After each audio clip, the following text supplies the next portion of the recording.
தென்னாடுடைய சிவனே போற்றி, நாட்டவர்க்கும் இறைவா போற்றி. திருவிசைப்பா சிந்தனையை தொடர்ந்து சிவபோகசார சிந்தனைக்குள்ளே நுழைகின்றோம். சித்தி திருநாதன் தென்கமலை வாழ்நாதன், பக்தி திருநாதன் பரநாதன், முக்தி பெருநாதன் ஞான பிரகாசன், உண்மை தரும் நாதன் நம் குருநாதன் என்று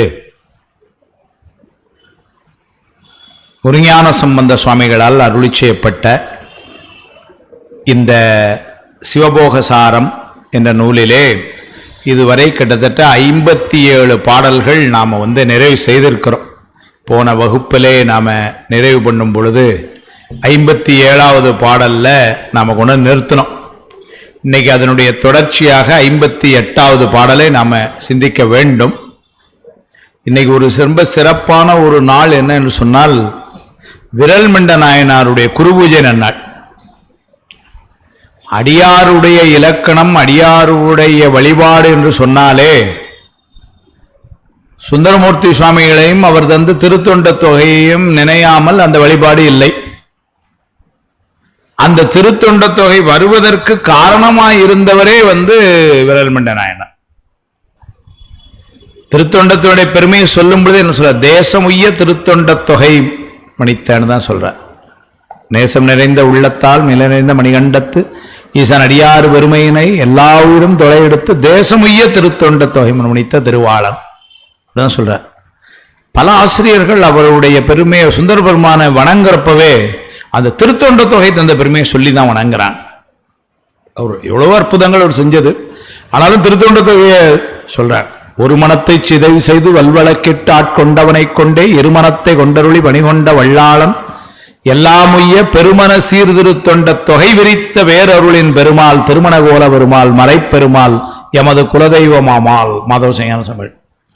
அப்படி அங்கேயும் பெருமன சீர்திருத்தொண்ட தொகை விரித்த பேரருளின் பெருமாள் என்றெல்லாம் சொல்றாங்க. அந்த திருத்தொண்ட தொகைக்கு வருவதற்கே காரணமாயிருந்த பெருமை என்று சொன்னா அந்த வரலாறுலாம் நமக்கு நல்லா தெரியும். திருவாரூர் கோயில், தேவாசிரிய மண்டபம், இவர் போனது வந்தது. அதில் 1-2 சின்ன நுட்பம் நயம் என்னன்னா, நம்முடைய சத்சங்க அடியார்களுக்கு எல்லாத்துக்கும் தெரியும். சுந்தர பெருமான் உள்ள போகும்பொழுதே என்ன சொல்றாருன்னா, இந்த தேவாசிரிய மண்டபத்தில் அடியாறுகளை எல்லாம் மனதுள் வணங்கிங்கிறார். வணங்காம போகல, புறத்தே வணங்கல. சுவாமி வழிபாடு சொல்லி இவங்களை வணங்கிட்டு தான் உள்ள போறார். ஆனா அதுவே ஒரு வணங்கலைன்னு சொல்லி அவர் வணங்கலைன்னு சொன்னது காரணம் என்னன்னா, அடியார் வழிபாடு செய்ய வேண்டும் என்பது வலியுறுத்தி இருக்கார். தன்னை வணங்க வேண்டும்னு எதிர்பார்க்கல, அப்படியெல்லாம் இல்லை. அதனால அவர் அடியார் வழிபாடு செய்யணுமே, அது செய்யலைன்னா அது தப்பு இல்லையா அப்படின்னு சொன்னார். அதனால சுந்தரம் புறகு சுந்தரை ஆட்கொண்ட பெருமானும் புறகுன்னெல்லாம் சொல்ற அளவுக்கு சைவத்தில் அப்படி ஒரு பெரிய உரிமையும் கொடுக்கப்பட்டிருக்கு. அது ஒரு முக்கியம். நான் இன்னைக்கு ஆக்சுவலாக விரல்மண்ட நாயனார் புராணம் இங்கே சொல்லலை, அதில் ஒரே ஒரு பாட்டு. ஏன்னா விரல்மண்ட நாயனார் புராணத்தில் சேக்கலார் சுவாமிகள் ஒரு அருமையான ஒரு செய்தி ஒன்று கொடுத்தார். என்ன கொடுத்தாருன்னா, நாம இந்த அடியார் வழிபாடு என்று சொல்லி கொண்டிருக்கின்றோம். பின்னாடி 12ஆம் சூத்திரத்தில் சொன்னாங்க, அடியார் வழிபாடு தான் முக்தி இன்பத்தில் கொண்டு சேர்க்கறதுக்கு உதவியாக இருக்கும்லாம் சொன்னாங்க. அதெல்லாம் உண்மை. சேக்கலார் சுவாமிகள் சொல்றார், சுவாமி சொன்ன மாதிரி சொல்றார். விரல்மண்ட நாயனார் இந்த மாதிரி சுந்தரரை சொல்லிட்டு சுவாமியும் புறவுன்னு சொன்னதுக்கப்புறம் சுவாமி இதில் கோவப்பட்டிருக்காத வருத்தப்பட்டாருன்னா அப்படிலாம் கிடையாது. ஏன்னா சுவாமிக்கு அதெல்லாம் கிடையாது. ஆனால் சுவாமி என்ன பண்றார், ஒரு செய்தியை சொல்றார். என்ன செய்தியை சொல்றாருன்னா, நான் இருக்கிறதே அடியார்கள் கூட தான் ஒரு செய்தியை சொல்றார். அடியார் வழிபாட சொல்லும் பொழுது சுவாமி என்ன சொல்றார், நான் இருக்கிறதே அடியார்கள் கூட தான். அப்படி ஒரு செய்தியை பெரியவனால் அங்கங்க சொல்றாரு. அதனால இந்த இடத்துல சொல்ல ரொம்ப அருமையான இடம். ஞாலமுய்ய நாமுய்ய நம்பி சைவ நென்னெறியின் சீலமுய்ய திருத்தொண்ட தொகை முன்பாட அப்படின்னு சொல்லிட்டு ஒரு வார்த்தை போட்டார். செழுமறைகள் ஓலமிடவும் உணர்வறியார். வேதங்கள் ஓலமிடவும் சுவாமி ஐயா என ஓங்கி ஆழ்ந்து அகன்ற அந்த வேதங்களாலுமே சுவாமி என்னார்னு சொல்ல முடியலையா. செழுமறைகள் ஓலமிடவும் உணர்வறியார் அடியார் உடனாம். எங்க இருக்கிறார் அவர்னர்? அடியார் உடனாம் உளதென்றால் ஆலம் அமுது செய்தபிரான் அடியார் பெருமை அறிந்தார் ஆர்ன்று விட்டார். பெருமானே எப்படி வேதங்களாலேயே உணர முடியாத பெருமான் அடியாருடன் இருக்கிறேன்னு சொன்னா, ஆலம் அமுது செய்தபிரான் அடியார் பெருமை அறிந்தார். யாரால சொன்ன அடியாருடைய பெருமையை யாரால சொல்ல முடியும்னு திருத்தொண்டர் புராணத்தை தந்த சேக்கலார் சொல்றார். அவனுடைய அடியாருடைய அது சொன்ன இடம் எங்கன்னா விரல்மிண்ட நாயனார் புராணம். அதனால விரல்மிண்ட நாயனாரே எனால் அதுவும் எப்படி நாம பெரிய புராணம் வந்ததற்கு அது விரிநூல் என்று சொன்னால் வகை நூலாக திருத்தொண்டர் திருவந்தாதியும், அது வகை நூல் என்று சொன்னால் தொகை நூலாக திருத்தொண்ட தொகை முன்னமே சொன்னோம்னா அந்த முன்னுக்கும் முதலாய் விரல்மிண்ட நாயனாரை வழிபாடு செய்தான் வரணும். அதனால அப்பேற்பட்ட விரல்மிண்ட நாயனாரை நாம் எல்லாம் இன்றைக்கு வழிபாடு செய்யணும். குரு பூஜை நன்னாட்கள்ல அந்த புராணத்தையும் அவர்கள் செய்த நிகழ்வுகளையும் வழிபாடு செய்ய வேண்டியது என்பது மரபு. அந்த காலத்துல எல்லாம் அந்த ஒரு மரபு இன்னைக்கும் திருமணங்கள் எல்லாம் இருக்கு. அவர்களுடைய புராணத்தை முழுமையாக பாராயணம் செய்யணும். அதே போல அவர்கள் ஏதாவது நூல்கள் செய்திருந்தால் அந்த அடியார்களை இப்போ நம்ம இப்போ சுந்தரமூர்த்தி சுவாமிகள் தேவைன்னா பெரிய புராணத்தில் சுந்தரமூர்த்தி சுவாமிகள் சொல்ல வரலாறெல்லாம் நம்ம படிக்கணும். அப்புறம் பெரிய சுந்தரமூர்த்தி சுவாமிகள் தந்த பாடல்களை அதை படிக்கணும். இப்படி ஒரு குரு பூஜையில இதெல்லாம் செய்யணும்னு. அதனால நாம இன்னைக்கு விரல்மிண்ட நாயனாரை நினைவு கூர்ந்து போற்றி வணங்குதல் என்பது அடியார் வழிபாட்டில் சிறந்து விளங்குகிற நாமெல்லாம் செய்ய வேண்டிய ஒன்று. அதனால அதை நினைந்து எனக்கு சரியா அமைஞ்சதுனால சொல்லி இப்ப நாங்க ஏற்கனவே போன முறை நம்ம 57வது பாட்டில் நிறுத்தினோம். அறிவு நீ என்ன அறிந்தறிந்து மாயை செறிவு நான் என்றென்று சேர்ந்தால் அறிவு தெரிந்திடுமோ இன்ப சுகம் சேர்ந்திடுமோ நின்னை பிரிந்திடுமோ சென்மப்பினீனர். அறிவு நீ என்ன அறிந்து சுவாமிய பெருமானே அறிவுடைய பொருள்னா நாமும் அறிவுடைய பொருள்னாலும் வெறுமனே அறிவுடைய பொருள் யாருன்னா சுவாமியை தான் சொல்லணும். ஏன்னா நம்முடைய அறிவு கூடவே இந்த ஆணவமலம் இருந்து அதை மறைத்து கொண்டும் ஆணவமலம் மறைக்காத போது கூட இந்த அறிவினுடைய தன்மை அறிவித்தால் அறியும் தன்மையில் தான் இருக்கின்றது என்பதனாலே இது தூல சித்து என்றுதான் பெயர். அவன் இயற்கை உணர்வினனாக யாரும் அறிவிக்காமல் தாமே அறிந்து கொள்ளக்கூடிய அறிவாயும் அவன் முற்றிலும் ஒரு சேர அறிந்து கொள்ளக்கூடிய முற்றுணர்வினனாகவும் இருப்பதனாலே அவனுடைய அறிவு சூக்கும சித்து என்றும், நமக்கு அந்த தன்மைகளால் இல்லை. இது அறிவித்தால் அறியும், அறிவித்த பொழுதும் ஒன்றைத்தான் அறியும், இன்னொன்றை அறிய வேண்டும் என்று சொன்னால் ஒன்று விட்டு ஒன்று அறியும். இப்படியெல்லாம் எல்லைக்கு உட்பட்டு இருப்பதனாலே அறிவு நீ என்ன அறிந்து அறிந்து தன்னை சொல்லும் பொழுது மாயை செறிவு நான் என்றென்று சேர்ந்தால் நான் இந்த மாயாகாரியங்களாகிய இந்த உலகமும் இந்த உடம்பும் அதனுடைய செறிவுக்குள்ளே இருக்கின்றேன் என்று சேர்ந்தால் அறிவு தெரிந்திடுமோ? அப்படின்னா மாயைக்குள்ளே இருந்தால் உன்னை நான் உணர முடியுமோ? இன்ப சுகம் சேர்ந்துடுமோ? ஏன்னா இங்கே இருக்கக்கூடிய இன்பம் எல்லாம் எப்படின்னாரு, அது சுகம் இல்லாத இன்பம், அது சுகமான இன்பம். அப்படின்னா என்ன அர்த்தம் அப்படின்னா, இது இன்பம் போல இருந்து துன்பத்தை தரலாம். இந்த இன்பம் நிலை பெற்று விளங்கும் இன்பம் அல்ல. இந்த இன்பம் கொஞ்ச காலம் இருந்து தடைப்படும் இன்பம். அதனால இந்த இன்பம் எல்லாம் சுகம் என்று சொல்ல முடியாது, அதுதான் சுகம். அதனால இன்ப சுகம் சேர்ந்திடுமோ நின்னை பிரிந்திடுமோ சென்மப்பிணியினர், உன்னை விட்டு நீங்குமா இந்த பிறவி பிணி. அப்படின்னா என்ன அர்த்தம்? மாயை சார்ந்த இந்த உலகத்திலேயே இந்த இன்பமே சுகம் என்று நீ இருந்து கொண்டிருந்தால், அறிவு பொருளாகிய அவனை அறியாமல் இருந்தால் இந்த பிறவி பிணி என்று நீங்குமோ அப்படின்னு சொல்லி குருநாதர் மாணாக்கரை பார்த்து அறிவுறுத்துவது போல அமைச்சார். இது குருநாதருடைய ஒரு தன்மை. ஏன்னா மாணாக்கர் பரிபாகம் உற வேண்டும் என்ற கருணையினாலே இப்படியெல்லாம் நீ இருந்தேன்னா எப்படி அப்படின்னு சொல்லி சொல்றது அது குருநாதருடைய விளக்கம். அதனால அது அவ்வாறு இங்கு சொல்றார். இறக்கப்பட்டும் சொல்லுவார், சில இடங்கள்ல கண்டிச்சும் சொல்லுவார், குருநாதன் சொல்லுவார். அன்றளவு ஆற்றும் உயிர் அந்தோ அருள் தெரிவது என்று அளவொன்றில்லா இடர். இது இறக்கப்பட்டு சொல்றது திருவள்ளுவர் பயன்ல. அன்றளவும் ஆற்றும் அந்தோ, நேலிருந்து பிறவியில் வந்துகிட்டே இருந்த உயிர் அருள் தெரிவது என்று. இந்த உயிர்களுக்கெல்லாம் என்னைக்கு அருள் கிடைக்க போதும். அளவுண்டிலா இடர் பாவம். இந்த உயிர்கள் எவ்வளவு பிறவியில எவ்வளவு துன்பம். இப்படி அப்படியும் இறக்க குறிப்பும் இருக்கும், அதே நேரத்தில் ஒரு கண்டிப்பும் இருக்கும். நம்ம அதை இது பண்ணலை அப்படின்னு சொன்னால் அது இருக்கலைன்னா அதுக்கான ஒரு கண்டிப்பும் இருக்கும்.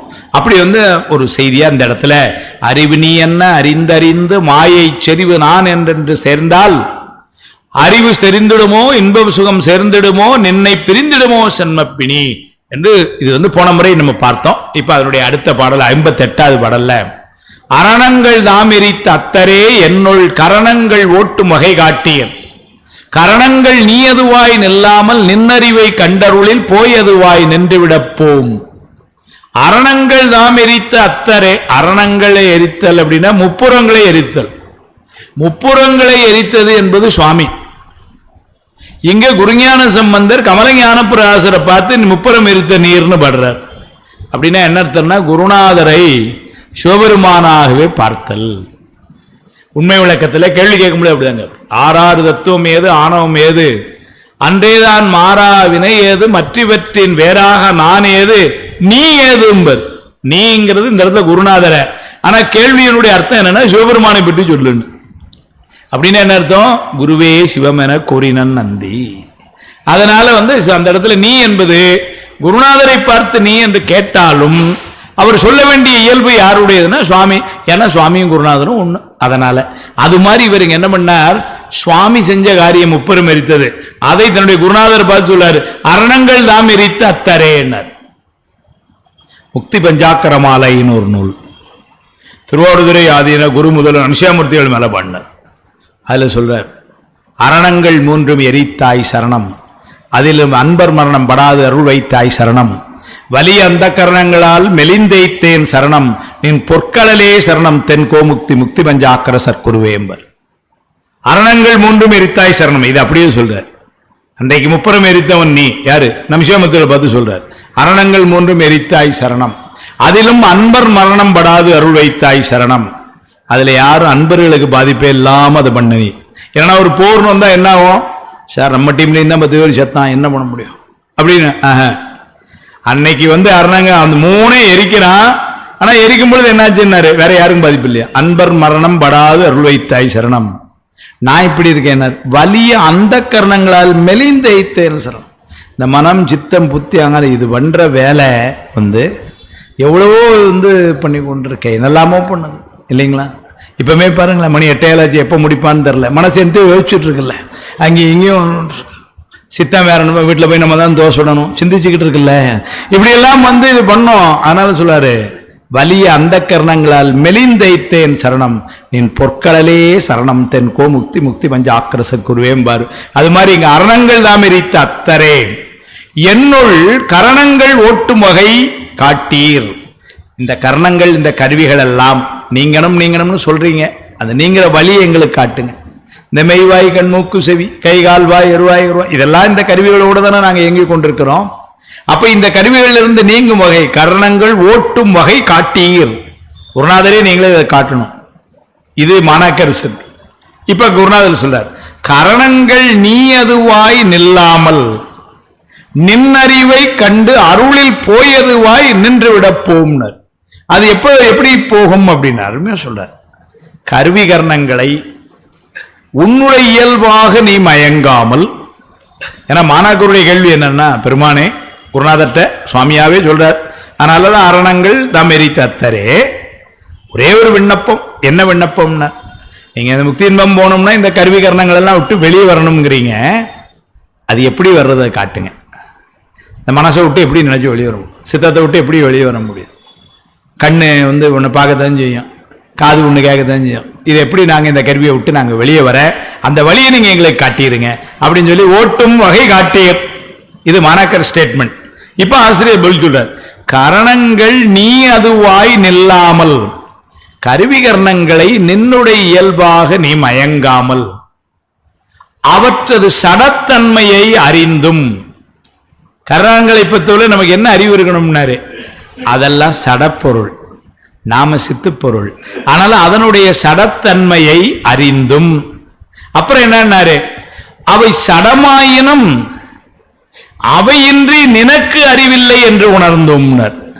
அது சடப்பொருள் தான், ஆனா அந்த சடப்பொருள் இல்லாம இந்த அறிவு விளங்க மாட்டேங்க. இது சடப்பொருள் தான், இது இல்லாம அங்க ஒன்றும் தெரிய மாட்டேங்க.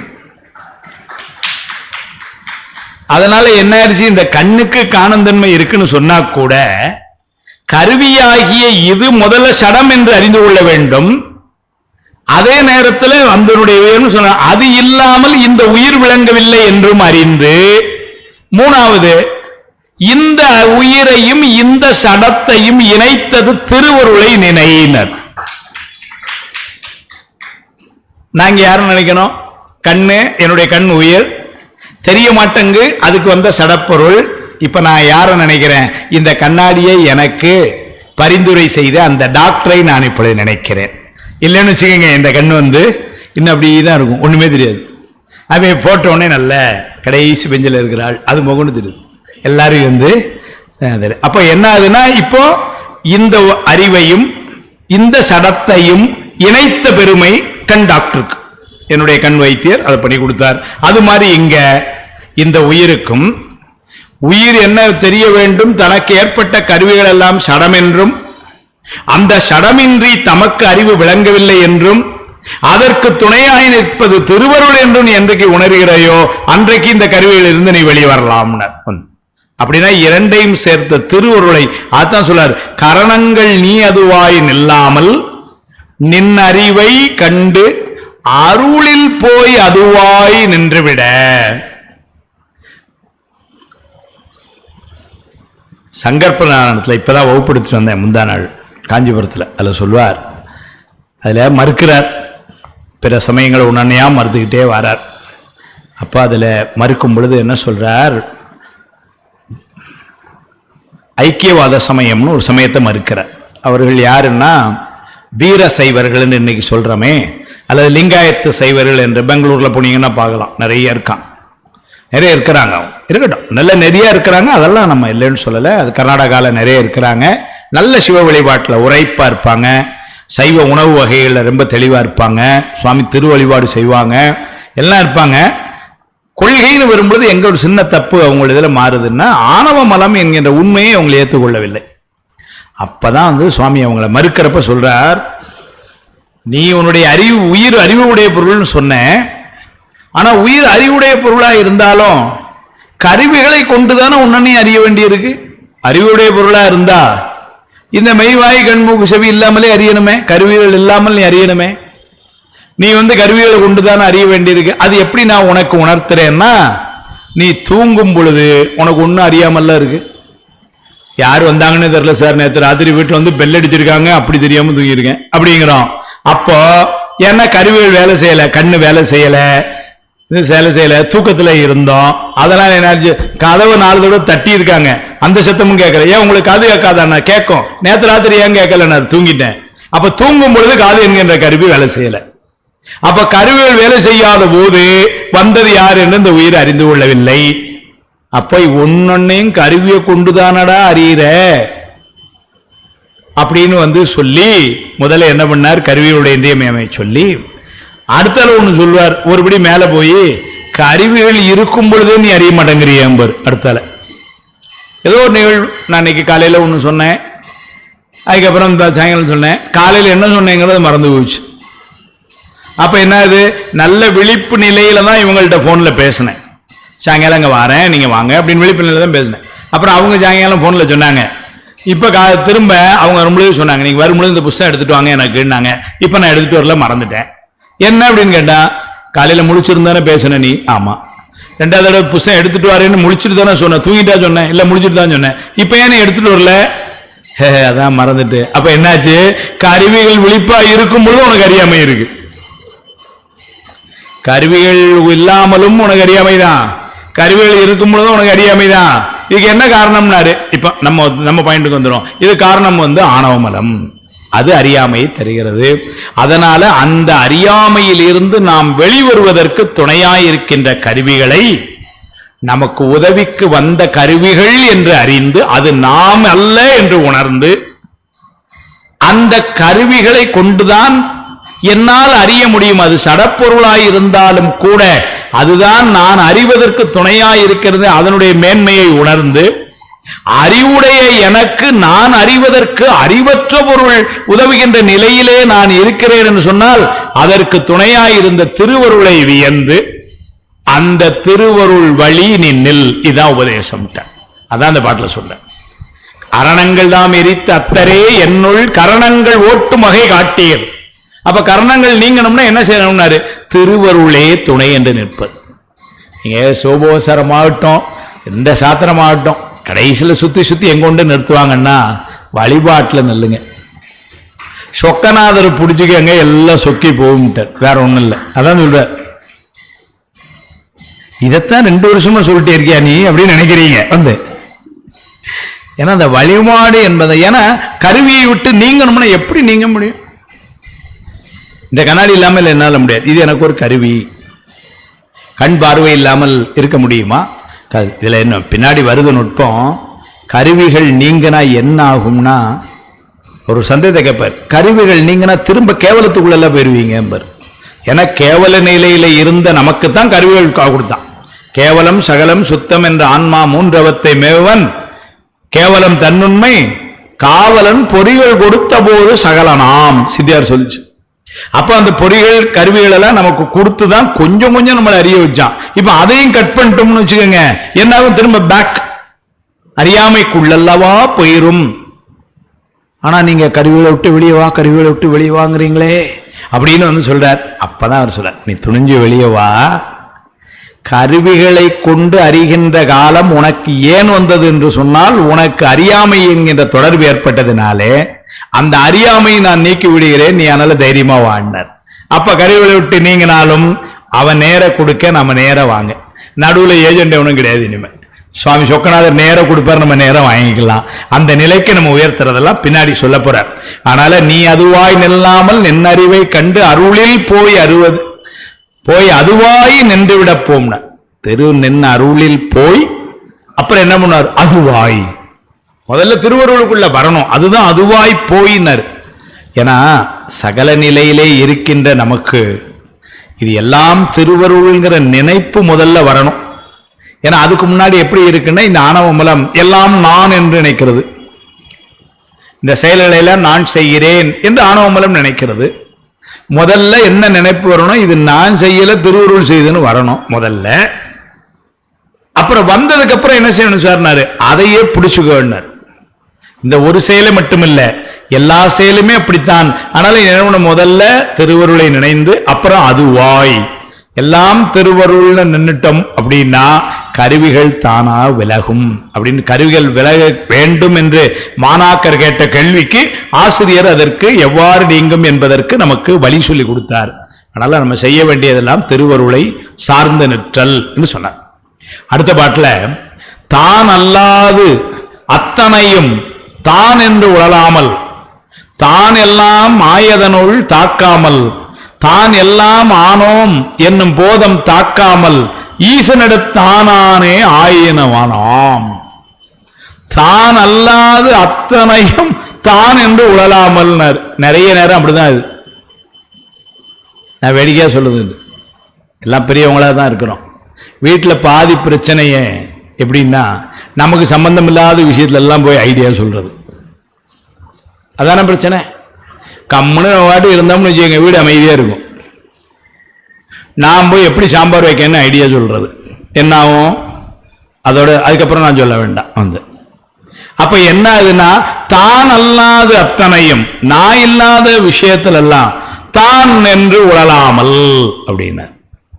அது உதாரணத்துக்காக அப்படி சொன்னேன். தான் அல்லாதுன்னா இந்த உலகம் மாயையிலிருந்து வந்தது, இந்த செயல்கள் வினையிலிருந்து வந்தது, பின்னாடி இருக்கிற ஆணவம். இது அவ்வளவுமே நம்ம இல்லாத செயல் தானே.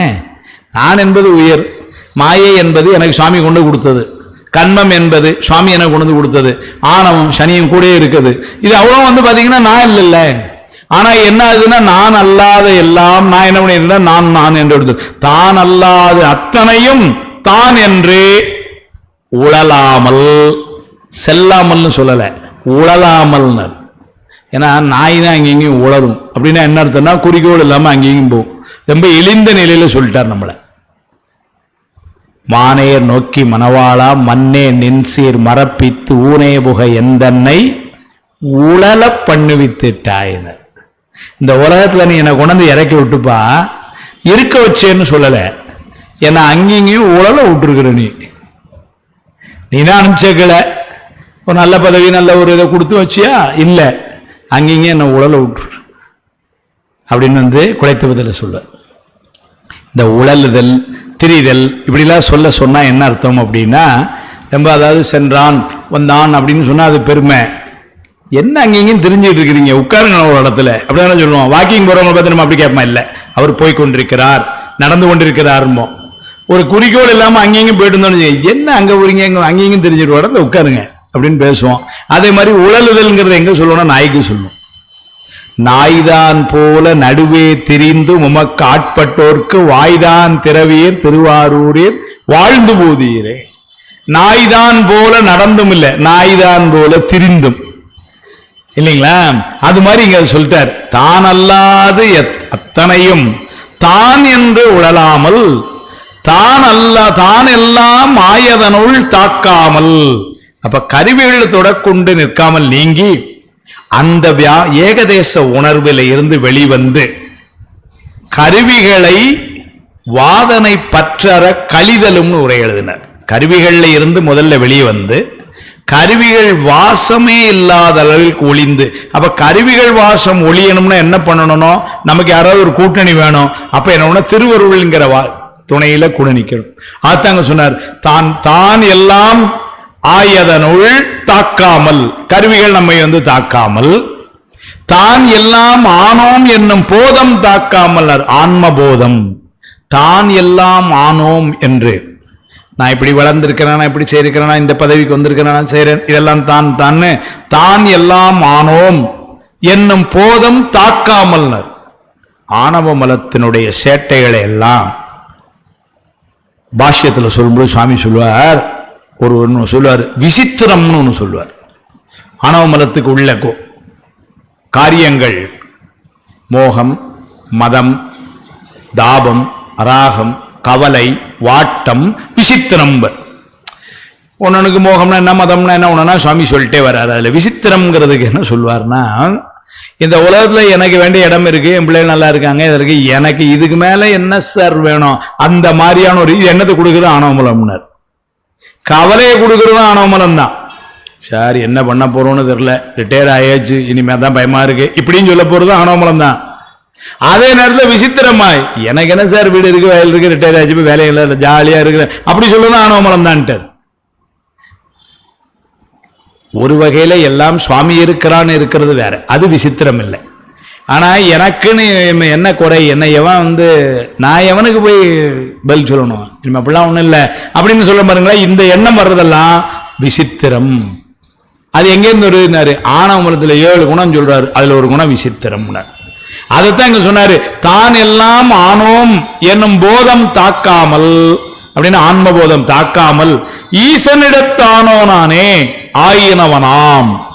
ஈசனிடத்தே அப்படின்னு தன்னை நோக்காது, தனக்கு முதலாகிய சிவத்தையே நோக்கி, அப்படியே சொல்லிட்டேன், தன்னை நோக்காது தனக்கு முதலாகிய சிவனையே நோக்கி அதன்கண் அடங்கி நிற்றலும்.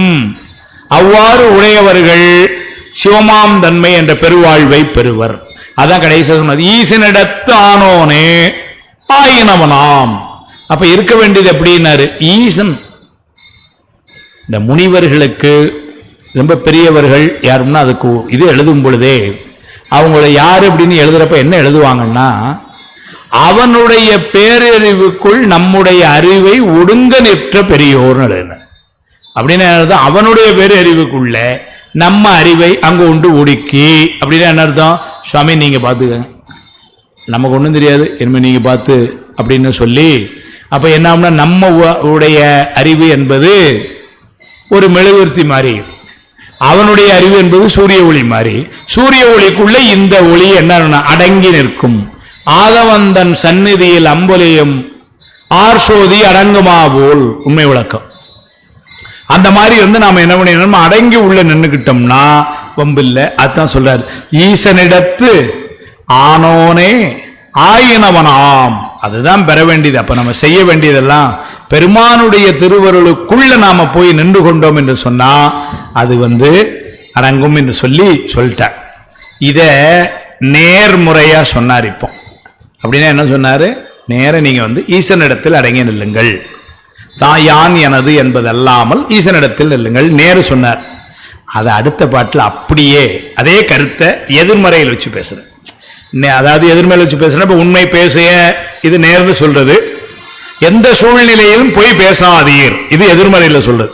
பொதுவாக எதிர்மறையில் சொல்றது எதற்குன்னா வலியுறுத்தல் பொருட்டுன்னு இலக்கணத்தில் சொல்லுவாங்க. ஏன்னா ரொம்ப வலியுறுத்துறதுக்காக. இப்போ நீங்க டாக்டர்களே சொல்லுவாங்க, சார் நீங்க கொஞ்ச நாளைக்கு வெந்நி குடிங்க தொண்டைக்கு, அதான் நல்லது. இது நேர சொல்லுவாங்க. இது அதை வலியுறுத்துறதுக்கு கண்டிப்பா வெந்நி தான் குடிக்கணுங்கிறதுக்கு மறந்தும் பச்சை தண்ணி குடிச்சிருவாங்க.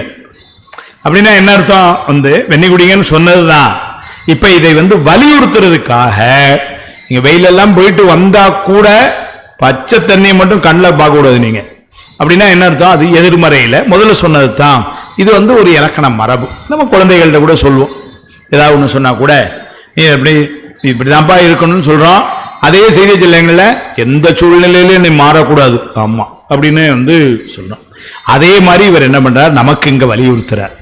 அடுத்த பாட்டில், தேகம் நாம் என்றென்று செப்புவீர், ஈதில் வரும் போகம் நாம் என்று புலம்புவீர், நோக வருந்துவீர், தீவினையன் மாறாத இன்பம் பொருந்துவீர், எப்படி நீர் போய். அந்த எப்படி நீர் போய்ங்கிறது எங்க எடுத்துக்கணும்னா, எப்படி நீர் போய் மாறாத இன்பம் பொருந்துவீர். ஏனென்று சொன்னால் நீர் தேகம் நாம் என்றே செப்புவீர். நீ இந்த உடம்புக்கே ரொம்ப முக்கியத்துவம் கொடுத்துட்டு இருக்கிறீங்க. 8:45 ஆனா சாப்பிடணும் சார், இல்லைங்களா? 9:30 ஆனா படுத்து தூங்கிடணும் சார். சொல்றதெல்லாம் எங்க எதை பத்தி என்னாரு, உடம்பு. நீங்க இந்த காலையில வாக்கிங் போற ஆட்கள்கிட்ட, இங்க எல்லாரும் வாக்கிங் போவீங்க. இந்த ஊர்ல எப்படின்னு தெரியல, நான் கோயம்புத்தூர்ல சொல்றேன், கூடுமான வரைக்கும் தனியா வாக்கிங் போங்க. கூட வாக்கிங் போறவன் நம்மகிட்ட பார்த்த முன்ன பின்ன பார்த்ததே கிடையாது. சார் வணக்கம் அப்படிங்கிறான். நம்ம சரி நமக்கும் ஒரு வேலை வணக்கம் போட்டதில்லை, ஆனால் ஒருத்தர் போட்டோன்னே நல்லா இருக்கு, ஆனால் நம்ம இருக்குல்ல, அதனால நம்மளும் வணக்கம்ட்டோம். சுகரா சார் உங்களுக்கு பார்த்த உடனே, ஏன்னா முடிவு பண்ணியிருக்கான் சுகர் இருந்தால் தான் வாக்கிங் போகணும். ஒருவேளை நான் சுகர்னு சொல்லிட்டேன்னு வச்சுக்கோங்க, எவ்வளோ சார் இருக்கு, ஆமா நான் ஏதோ ஒரு நம்பர் சொல்லுவேன், 150 இருக்கு அப்படிங்க. விடமாட்டேங்க, சாப்பிட முன்னாடியே சாப்பிட அப்புறமா, ஏப்பா எவ்வளோ கல்வி. அப்புறம் நான் உடனே என்ன சொல்லிட்டேன், சாப்பிட்ட அப்புறங்க அப்படின்ட்டேன். என்ன சாப்பிடுவீங்க, என் முன்னாடி என்ன கொடுக்கலாம் சாப்பிடுவேன். இதை என்ன சொல்ல முடியும் வந்துட்டேன், இதெல்லாம் சொல்லவா முடியும்ண்ணா. அதனால நான் உடனே என்ன சொல்லிட்டேன், 4 இட்லி அப்படின்ட்டேன். சார் எனக்கு 2 இட்லி சாப்பிட்டாலே 150 வருது, உங்களுக்கு 4 இட்லி சாப்பிட்டு தானே வருது, அது எப்படிங்க?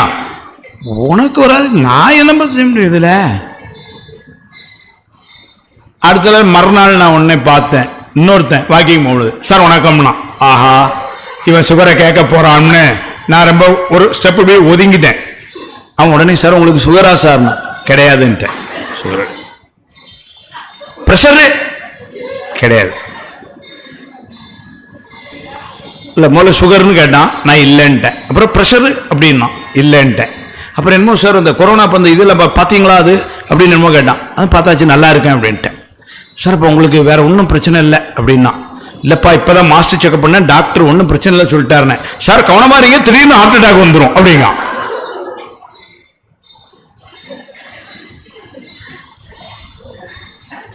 இந்த உலகத்தில் அப்போ நீங்க வாக்கிங் போறவன் பேசுறதுல எவனாவது வாக்கிங் வர்றப்போ, இல்லை எனக்கு தான் அப்படி அமைதியான்னு தெரியல, சார் திருவாசகம் படிச்சிங்களா சார், சார் வாக்கிங் பொழுது சுவாமி நினச்சிட்டு தானே சார் போனோம், சாமி சார் குதிரையை கொண்டுட்டு அந்த ஆளே வாக்கிங்ல தான் வந்தாராமே, அப்படியா சார் மதுரைக்கு, இல்லையா? குதிரையை கொண்டு குடநாடு அதன் மிசை சதர்முக சாத்தாய் தான் எழுந்து அருளியும்ங்கிறாரே, அப்போ ஏன் சார் அந்த ஆளே நடந்து வந்திருக்கிறாருன்னா எவ்வளோ பெரிய விஷயம் சார், நமக்கு பெருமையாக இருக்குல்ல சார். எங்கள் சாமியை நடந்தா நானும் நடந்தேன்னு சொல்கிறதுக்கு இப்படி ஒரு பேர் நம்மகிட்ட பேச மாட்டாங்க. அது நம்ம முஞ்சிய கண்டு அப்படி பேச மாட்டாங்க என்னன்னு தெரில. பேசுறதெல்லாம் என்ன, தேகம் நாம், அதுதான் பேசுகிறோம். சுத்தி சுத்தி அதுதான் சொல்றாரு, தேகம் நாம் என்றென்று செப்புவீர். அதுதானடா பேசிட்டே இருக்கிறீங்க. ஈதில் வரும் போகம் நாம் என்று புலம்புவீர். இதுல கிடைக்கக்கூடிய போகம், அந்த இன்பம், இந்த போகம் என்பது இன்ப துன்பம் இரண்டையும் வரும். அதனால போகம்னா இன்பம் மட்டும் நினைக்கப்படாது, அனுபவம்னு தான் பொருள். பொதுவா இன்பம்னாலும் துன்பமும் அதனுள் அடங்கும். அதனால பாத்தீங்கன்னா இந்த உடலால் அடைகின்ற இன்பமோ துன்பமோ அதைத்தானே மீண்டும் மீண்டும் பேசிக்கொள்ள. போகம் நாம் என்று புலம்புவீர்ன்றார். திரும்ப திரும்ப அதே தானே பேசுறீங்க, புலம்புவீர். நோக வருந்துவீர். அதே நினைச்சு 10 வருஷத்துக்கு முன்னாடி எனக்கு ஒரு நாள் வயிற்று வலி இருந்தது, எப்படி இருந்தது தெரியுமா, இப்ப அதான் சரியா போச்சு இல்ல, சித்தம் என்னம்னா அதை நினைவுபடுத்துது.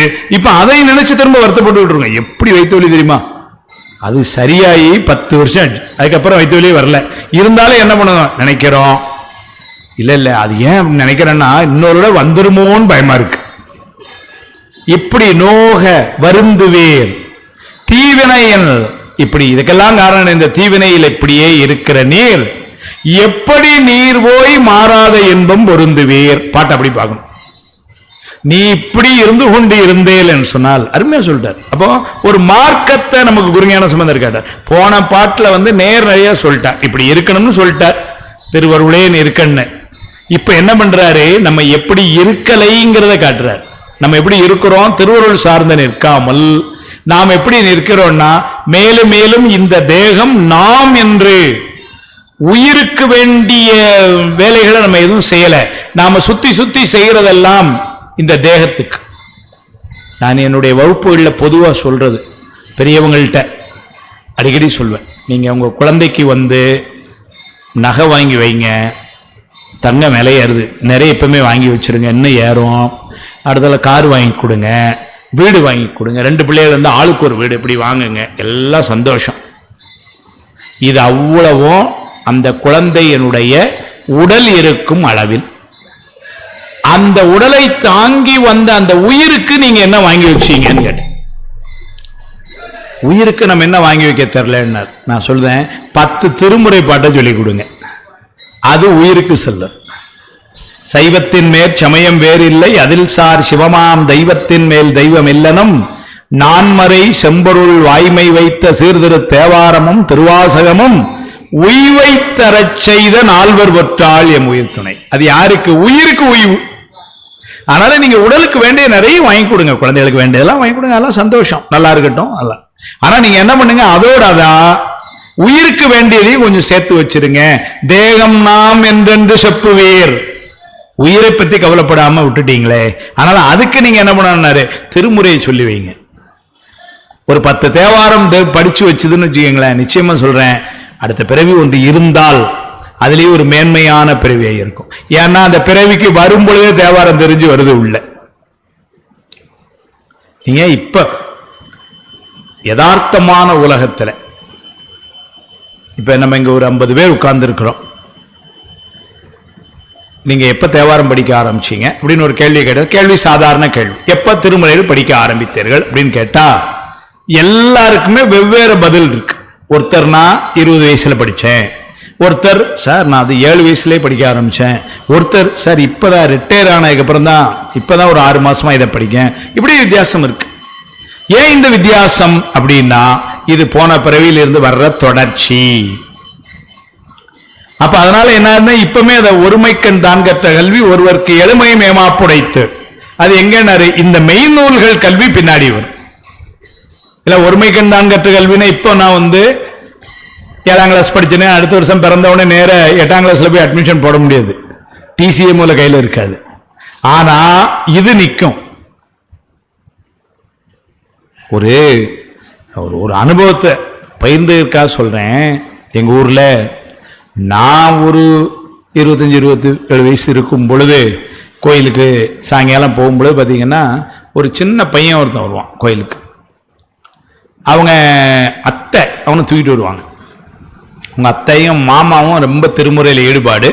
அதனால் அவங்க தூக்கிட்டு வருவாங்க அவனை. சின்ன பையன் நடக்க, அவன் ஒரு 2 வயசு 3 வயசுக்குள்ள 3 வயசு கூட இருக்காது, 2 வயசு இருக்கும். கழுத்தில் உத்திராட்சம் போட்டுக்கிட்டு வருவோம்.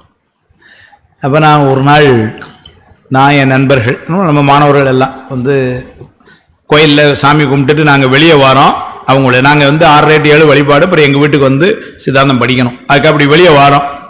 அவங்க அத்தாவனை தூக்கிட்டு இப்படி உள்ளே வந்தாங்க.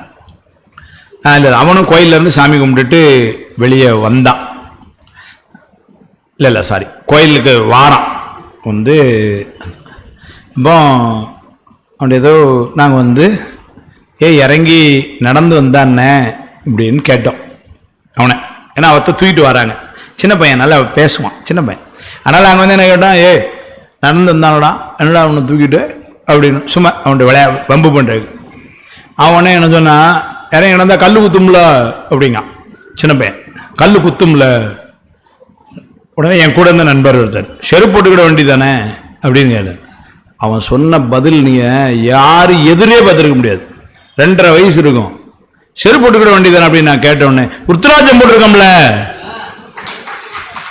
உத்திராஜம் போட்டால் செருப்பு போடக்கூடாதுன்னு 2.5 வயசு குழந்தை சொல்லுதுன்னா, சரி இதுக்கு யார் சொல்லி கொடுத்து, எங்கேருந்து வந்தது? ஒருமை கண் தான் கற்ற கல்வி. அதைத்தான் பார்க்கிறோம். அப்ப இருந்தே உபதேசம் ஏதோ நடந்திருக்கு. அதனால நீங்க 2.5 வயசுல சொல்லுது, நீங்க சொன்னா நம்ப மாட்டீங்க. உண்மையாவே தினம் சாயங்காலம் சிவஞான சுவாமிகள் சந்நிதியில் கருணை பொழி திருமுகத்தில் நின்று பாடுவான் அந்த பையன். 3 வயசு தான் இருக்கும். டெய்லி சாயங்காலம் பார்த்தீங்கன்னா சுவாமி சந்நிதி முன்னாடி நின்று பாடுவோம். எதுக்கு சொல்ல வந்தேன் அப்படின்னா, முன்னர் தொடர்ச்சி பின்னர். எந்த செல்வம் சொத்து அது எதுவும் வரப்போறதில்லை, அது நமக்கு தெரியும். ஆனா இது வரும். அதனால தேகம் நாம் என்றென்று செப்புவீர், அது செய்யாம ஆன்ம லாபத்தை தேட வேண்டும். ஈதில் வரும் போகம் நாம் என்று புலம்புவீர், மனோகம் வருந்துவீர் தீவினையன், எப்படி நீர் போய் பொருந்துவீர் மாறாத இன்பம். அதனால மாறாத இன்பம் வேண்டும் என்று சொன்னால் இதைத்தான் நம்ம செய்யணும். இதுக்கெல்லாம் இந்த உலகத்துல இருக்க இதெல்லாம் காரணம் என்னன்னாரு, மாயை. நீங்க தேகத்துக்குத்தான் நம்ம முக்கியத்துவம் கொடுத்துக்கிட்டு இருக்கிறோம். அது சிவஞான சுவாமிகள் சொல்வார், இளமையும் மனை வாழ்க்கை இன்பமும் வளமையும் பொருளா மனம் கொள்வீர். நம்மளை பார்த்து சொல்றார். ஒரு என்ன சொல்றாரு, நமக்காக ஒரு அறிவுரை சொல்றார். அது நம்மகிட்ட ஒரு கேள்வி கேட்பார். இளமை என்பது ஒரு செல்வம். ஏன்னா முதுமையில அங்கேயும் ஓட முடியாது, இளமையில செய்யலாம். ஒரு உடம்புல ஒரு தேக ஆரோக்கியம், ஒரு வலிமை இருக்குன்னா அது ஒரு செல்வம். இளமையும் மனை வாழ்க்கை இன்பமும், நல்ல மனைவி நல்ல குழந்தைங்க, அது ஒரு செல்வம். மனை வாழ்க்கை இன்பமும் வளமையும், ஒரு 4 காசும் கையில் இருந்துருதுன்னு வச்சுக்கோங்க, அவ்வளவுதான், வேற என்ன வேணும்? இளமையும் மனை வாழ்க்கை இன்பமும் வளமையும் பொருளா மனம் கொள்வீர். இதுக்கு தானடா அலையிறீங்க நீங்க. ஆமாசாமி, அழியல் காலன் அணுகுமுன் அன்றி என் செய்வீர்னர். அழியல்னா, அழினா கருணைன்னு அர்த்தம். அழியல் காலன்னா கருணை இல்லாத காலன்னு அர்த்தம். அவன் கருணை இல்லைன்னு அவன் என்ன அர்த்தம்னா, நாம இந்த உலகத்துல பார்க்கிற மாதிரி அவன் வரும் பொழுது அங்க இருக்கவங்கெல்லாம் வருத்தப்படுவாங்களே, இவங்களை கூட்டிட்டு போயிட்டா, அதெல்லாம் இல்லை. 85 வயசுனா 85 வயசுல வரான், 35 வயசுனா 35 வயசுல கூப்பிட்டு போறான். அவனுக்கு 2 பிள்ளைகள் இருக்குன்னு கல்யாணம் பண்ண, இதெல்லாம் அவன் பார்க்க மாட்டான். ஏன்னா அது அவனுடைய தொழில் அப்படி. அதனால கருணை இல்லாத காலன் அப்படி சொன்னார். அழியில் காலன் அணுகுமுன்று அன்று என் செய்வீர்.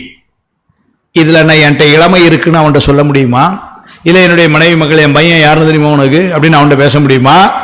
அல்லது 2 சூட்கேஸை தான் கொடுத்துட முடியுமா? ஒன்றும் முடியாது. ஆமசாமி, இப்ப என்ன செய்யணும்னாரு, களவிலா இளங்காடனை வாழ்த்துமே. இளங்காடு என்கிற தலத்தில் இருக்கக்கூடிய பெருமானை இன்றைக்கே பாடி வச்சிருங்க. அன்னைக்கு பாட முடியுதோ இல்லையோ, இன்னைக்கு பாடி வச்சிரு. பொய்மையாளரை பாடாதே எந்தை புகழூர் பாடுமேன் புலவீர்கள். அங்க வாங்கினதுதான் ஒரிஜினல் டெக்ஸ்ட். எங்க இருந்தா சுந்தரத்தை அதை வாங்கி நம்ம கொடுத்தது. இளமையும் மலை வாழ்க்கை இன்பமும் வளமையும் பொருளா மனம் கொள்வீர், தேகம் என்றென்று செப்புவீர். அதுதான் அங்க. ஏன்னா இளமை, மனை வாழ்க்கையின் இன்பம், வளமை இதெல்லாம் எதுக்கு உள்ளது? இந்த தேகத்துக்கு. அதனால அதையே பொருளா மனம் கொள்வீர், தேகம் நாம் என்றென்றே செப்புவீர். ஈதில் வரும் போகம் நாம் என்று புலம்புவேர். இதுல வரக்கூடிய போகத்தை தான் பேசுறீங்க, இறையருளால் வரக்கூடிய போகத்தை பேசல. சார் நான் 2 வீடு வாங்கிடலாம்னு நினைக்கிறேன் சார், ஒரு 10 பவுன் நகை இருந்தா பரவாயில்லன்னு நினைக்கிறேன், இந்த பழைய காரை கொடுத்துட்டு புதுசு ஒன்று வாங்கலான்னு, அல்லது பழைய காரை அது பாட்டு இருந்துட்டு போட்டு புதுசு ஒன்று வாங்கலாம்னு நினைக்கிறேன். எப்பமாவது சார் இருவனை எப்போ வாங்கிடலான்னு பாக்குறேன் சார். அந்த மலபரி பாகத்துக்கு ஒரு அப்ளிகேஷன் போடலான்னு இருக்கேன். எனக்கே பேசியிருக்குமா பாருங்க. அது சத் சங்கத்தில் இங்க இருக்கிற அறிவு கேட்டுட்டு உப்புமா சாப்பிட்டு இங்கே போட்டு போயிட வேண்டியது.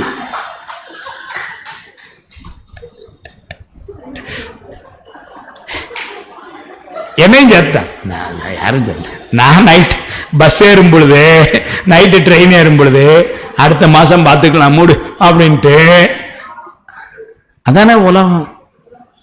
ஆனா நம்மளை சிந்திக்க வைக்கிறார் குருஞான சம்பந்தர். என்றைக்கு நீ உன்னுடைய ஆன்ம லாபத்திற்கான முயற்சியில் இறங்கினாய், இந்த தேகத்துக்கும் இந்த உலக போகத்துக்கும் முக்கியத்துவம் கொடுத்த நீ, சார் சத்தியநிபாதம் எப்ப சார் வரும், அதுக்கு நம்ம என்ன சார் செய்யலாம் சார்? சத்சங்கத்தில் ஒரு நிகழ்ச்சி எல்லாருக்கும் சத்தியநிபாதம் கிடைக்கிறதுக்கு ஏற்பாடு பண்ண முடியுமா சார்? சத்தியநிபாதம் வேணுங்கிற ஆட்கள் மட்டும் வர சொல்லி அது வாங்கி கொடுக்கறதுக்கு சுக்கநாதர்கிட்ட கேட்டலாமா சார்? இப்படி ஏதாவது பேசுறோமா பாருங்க. இல்லை சார், நேத்தும் பொங்கல் இன்னைக்கும் பொங்கல் தானா நைட்டு இப்படி, அதனால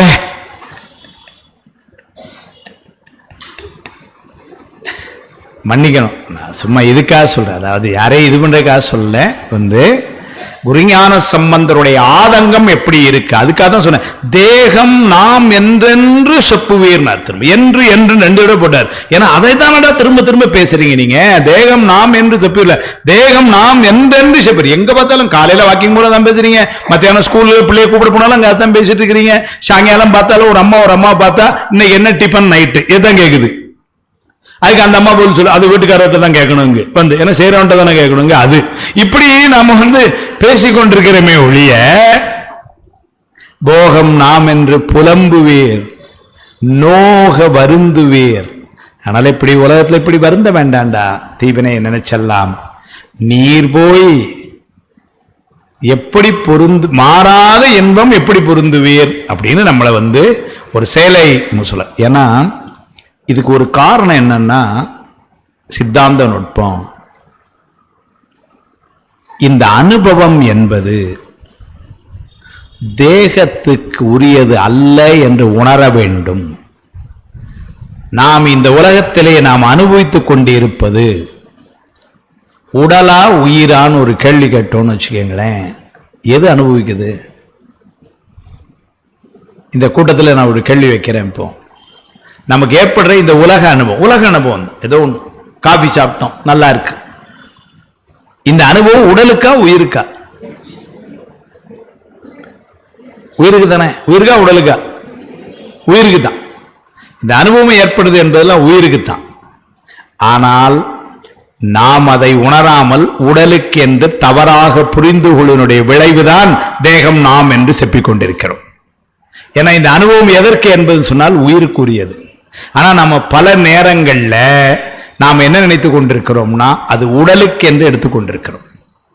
அதனால்தான் இந்த தேகத்துக்கே நம்ம முக்கியத்துவம் கொடுத்து கொண்டிருக்கிறோம். அந்த அனுபவம் உயிருக்கு என்று உறுதியாயிட்டா அப்ப நம்ம கவனமாய் இயல்பாக என்ன ஆயிடும்? உயிரை நோக்கி போயிடும்.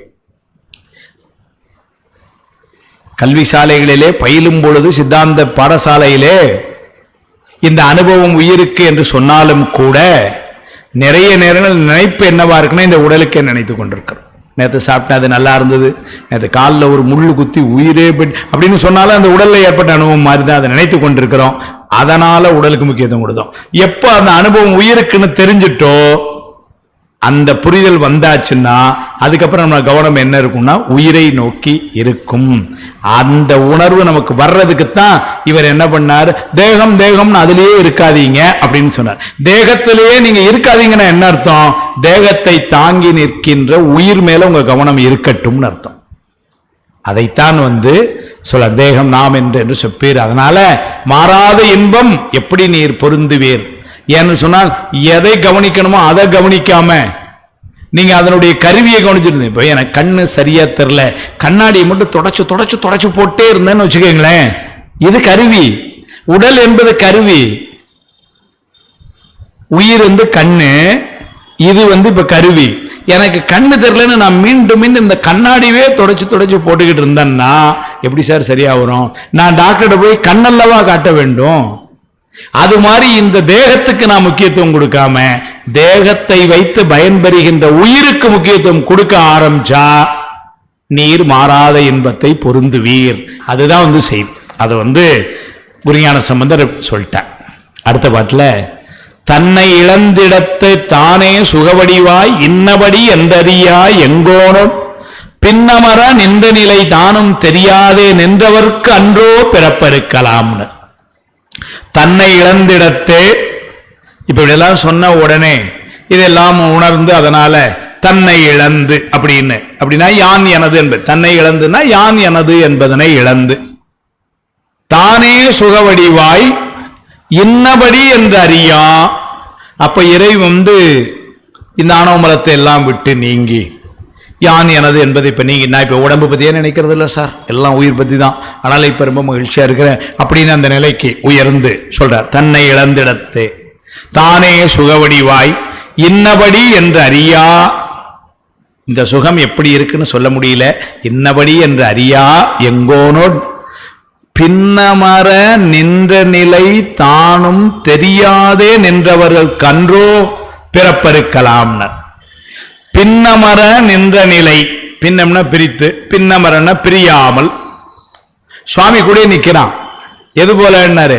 சக்தி எப்படி சிவனை விட்டு பிரியவில்லையோ அதுபோல சுவாமி உயிரை விட்டு பிரியாமல் இருக்கிறான். தன்னிலைமை மண்ணுயிர்கள் சார தரும் சக்தி பின்னமிலான் எங்கள் பிரான் திருவள்ளுவன். நமக்கு உயிர் அருள் புரிவதற்காகவே அம்மாவும் ஐயாவும் பிரியாமலே இருக்காங்க. அம்மையப்பரே உலகுக்கு அம்மையப்பர் என்று அறிக அம்மையப்பர் பரிசே அளிப்பர். அவங்க அம்மையப்பரா இருக்கிறதே ஏன்னா நமக்கு தான். சார்ந்தவர்க்கு இன்பங்கள் தலைக்கும் வண்ணம் நேர்ந்தவன் நேரிழையோடும் கூடி தேர்ந்தவர் தேடுவார் தேடச் செய்தே சேர்ந்தவன் உறைவிடம் திருவல்லமே ஞானசம்பந்தேவார். ஆனால் சார்ந்தவருக்கு அவனை சார்ந்த அடியார்களுக்கெல்லாம் இன்பம் கொடுப்பதற்காகவே அவனும் அம்மாவும் இருக்காங்க. அதே மாதிரி நம்ம கூடையும் எப்பவும் இருக்கிறான் அவன் சுவாமி. நாம் அதை அறியாமல் இருக்கிறோம். அதனால பின்னமர நின்ற நிலை தானும் தெரியாதே நின்றவர்களுக்கு அன்றோ. அப்படின்னு அது தெரியாமல் இருந்தால் எப்படி பிறப்ப இருக்க முடியும்? அவன் கூட இருக்காங்கிறத அறிந்து கொள்ளணுமே. ஏன்னா அவன் கூட இருக்கிறத அறிந்து கொள்ளலைன்னா என்ன சிக்கல் வந்துடும்னா இந்த செயல்கள் எல்லாம் நான் செய்கிறேன் என்று ஆணவ மூலம் முன் வந்துடும். இங்க ஒரு வகுப்பு நடக்க இன்னைக்கு அப்படின்னா இப்ப நம்ம இதெல்லாம் கேட்டதுனால அனுபவத்துல நினைக்கிறோம் இது திருவருள். சொக்கநாதர் திருவருள் இல்லாம சோபோசாரம் இல்லை. சொக்கநாதர் திருவருள் இல்லாமல் இவ்வளவு வேறு இங்கு இல்லை. சொக்கநாதர் திருவருள் இல்லாமல் அடியன் இங்கு இல்லை. அப்ப எல்லாமே பாத்தீங்கன்னா ஏன்னா எவ்வளவு நாம முயற்சி பண்ணாலும் எனக்கும் பொருந்தும் உங்களுக்கும் பொருந்தும். இன்னைக்கு இங்க வர்றதுக்கு திருவருள் துணை செய்யும். இன்னும் சில பேர் வரணும்னு நினைச்சிருக்கலாம். இன்னைக்கு ஏதோ ஒரு காரணம் அவங்களால வர முடியும். திருவருள் துணை அவங்களுக்கு அமையல பாவம், அதனால வர முடியாம இருந்திருக்கலாம். அப்ப இன்னைக்கு நம்ம இங்க உட்கார்ந்து இருக்கிறோம்னா திருவருள். சோபோசாரத்தை இன்னைக்கு படிக்கிறோம்னா திருவருள். இவ்வளவு நேரம் சொல்லி நான் உங்களுக்கு ஒன்றும் புரியலைன்னா திருவருள். அப்படி நான் தப்பிச்சுக்கிறேன். அதனால இன்னபடி அந்த அறியா எங்கோனுள் பின்னமர நின்ற நிலை தானும் தெரியாதே. அப்ப எல்லாத்திலையும் சுவாமி கூட இருக்கிறாங்கிற நிலை தெரியாமல் இருந்தால் இன்றவர்களுக்கு அன்றோ எப்படி பிறப்பு இருக்க முடியும்? அதனால நம்ம செய்ய வேண்டியது என்னன்னா எல்லா செயல்களிலும் பெருமான் கூட. வள்ளலால் சொல்வார், அந்தோ இச்சிறிய நாள் ஆவதென்ன. அப்பர் சுவாமிகள்கிட்ட வாங்கி வள்ளலார் கொடுத்தது.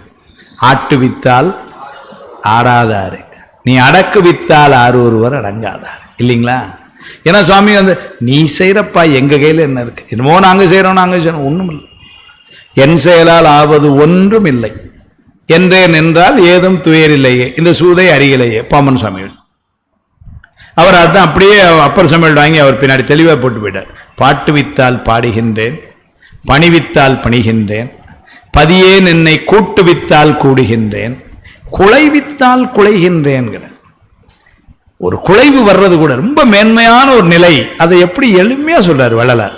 அப்படிங்க அப்பர் சுவாமிகள்கிட்ட வாங்கி அங்க கொடுக்குற குலைவித்தால் குலைகின்றேன்.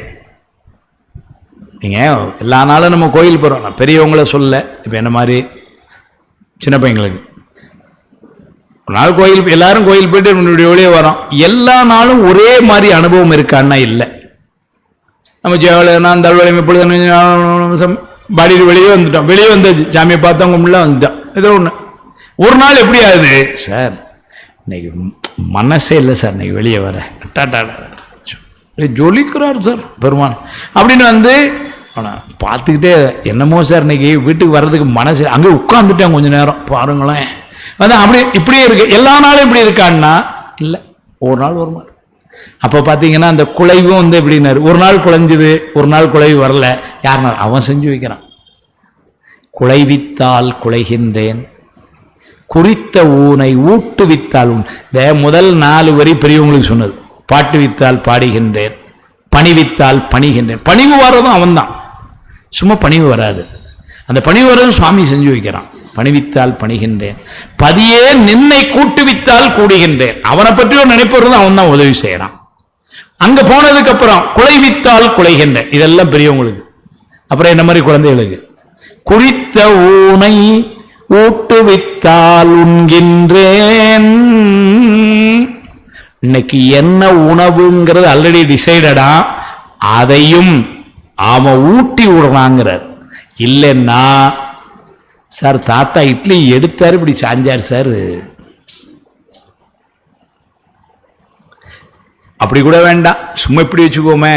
இப்போ எல்லாருக்கும் பல வேலைகளில் இருக்கிறோம், ஞாயிற்றுக்கிழமை தான் வீட்டில் உட்காந்து சாப்பிடுவோம்.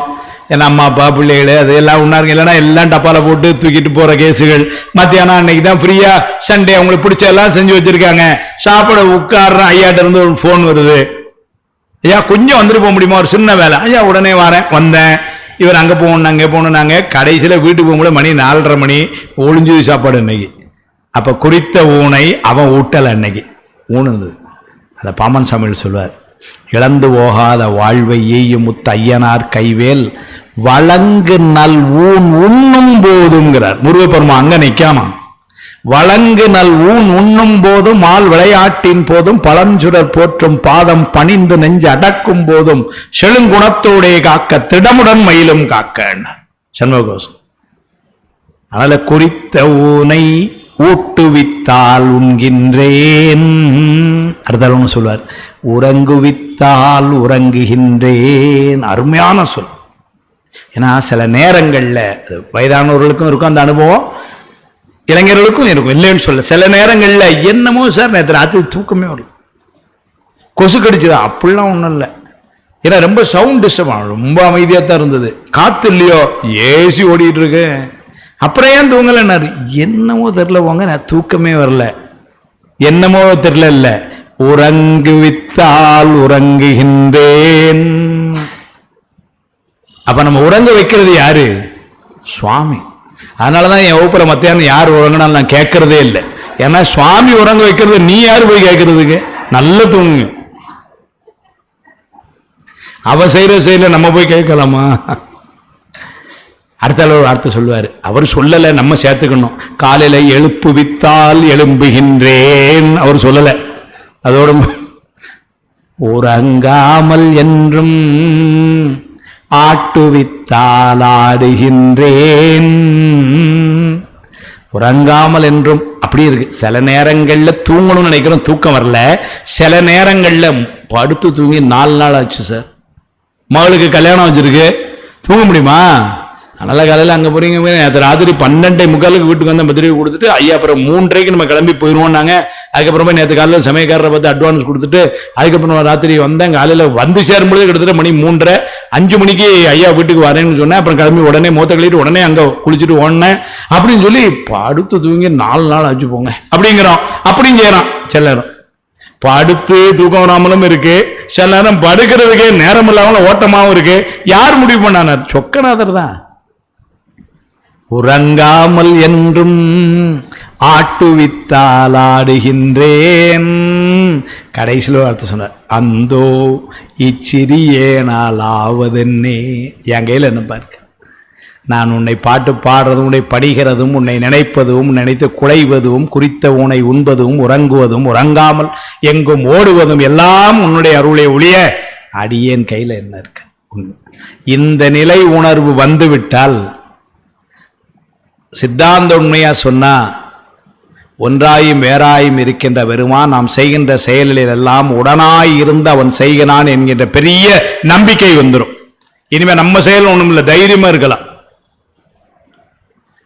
அதே போல இங்க அந்த நிலைக்கு வந்தாதான் ஆன்மபோதம் என்கின்ற இந்த ஆணவ மலம் நீங்கும். நான் சின்ன பிள்ளையா இருக்கும்பொழுது ஒரு ஸ்டேட்மெண்ட் ஹாஸ்பிட்டலில், நான் 2 நிமிஷம் முடிச்சிட்றேன். அதில் ஒரு ஸ்டேட்மெண்ட் எங்கள் ஹாஸ்பிட்டலில் போட்டிருப்பாங்க. இங்கே நம்ம ஐசிஎஃப் மாதிரி எங்களுக்கு மெஜரா கோட்ஸில் ஒரு பெரிய ஹாஸ்பிட்டல், அதில் இந்த புண்ணுக்கு மருந்து போடுற ஒரு ரூம், ட்ரெஸ்ஸிங் ரூம், அது ஒரு மாதிரி ஸ்டேட்மெண்ட் போடுவோம். I only dress the wound, God heals it. புண்ணுக்கு நான் மருந்து போடுகிறேன், கடவுள் அதை குணப்படுது. ஏன்னா நாம் போடுற மருந்து குணப்படுத்துறதா இருந்தால் அந்த மருந்து போட்டு அவ்வளோ பேருக்கும் குணப்படுத்தி இருக்கணும். போடுற என்னால் அது தீர்க்கப்படுமா இருந்தால் நான் யாருக்கெல்லாம் மருந்து போட்டோனோ அவனுக்கெல்லாம் சரியாயிருக்கணும். 2 நடக்கலை.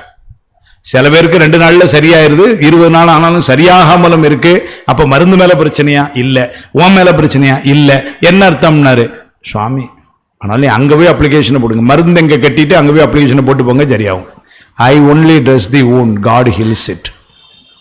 அந்த உணர்வு வந்து விட்டால் இப்ப என்ன ஆன்ம போதம்ங்கிறது தள்ளி போயிடும். அதான் சொல்ல, தன்னை இழந்திட தானே சுகவடிவாய் இன்னபடி என்று அறியா எங்கோனும் பின்னமர நின்ற நிலை, அதுதான் உடனாகி நிற்கின்றது. அவரு போற போகல நம்மால யான் செய்யும் துரிசுகளுக்கு உடனாகி போட அப்படின்னு என்ன அர்த்தம்? நான் செய்யற தப்புக்கள், அது அவர் சொல்லலாம், வேற யாரும் அப்படி சொல்ல முடியாது. அப்படின்னா என்ன அர்த்தம்? உபசாரமா அவன் செய்யற தப்புக்கும் கூட இருக்கான்னா அப்ப எல்லா நன்மைகள்லையும் அவன் கூட இருக்கிறான்.